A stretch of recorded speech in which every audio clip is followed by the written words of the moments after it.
Яғни Ақтау қаласында теңіз жағалауында халық кешкі мезгілде көп демалатын жер.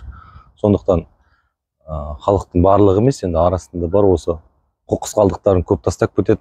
Қоқыс қалдықтарының мына тастайтын жәшіктер аз, сондықтан қоқыс қалдықтар көбеюіне байланысты осы егеуқұйрықтар соңғы мезгілде көбейіп кетті. Бұл деген қазіргі ол көбейіп кетсе ауру тарайды. Мысалы, көп адамдар келеді, қонақтар келіп жатыр, туризм дамытып жатыр. Мысалы, сондықтан бұл жерде ең бірінші мәселе қоқыс жәшіктерін көбейту керек деп есептеймін. Бәрі тазалықтан басталады. Тазалық жақсы емес жағдай, бұл жерде қоқыстар көп төгілген. Естуімше соңғы 10 жылда дезинфекциялар жүргізілмеген. Мына теңіз жағалауында осы егеуқұйрықтың көбеюіне байланысты қазір қала тұрғындары бар, келетін қонақтары бар. Сол адам өміріне қауіпті. Сондықтан осы жергілікті атқарушы орган акиматқа осы тазалықты қатаң бақылауға алуын сұрайын.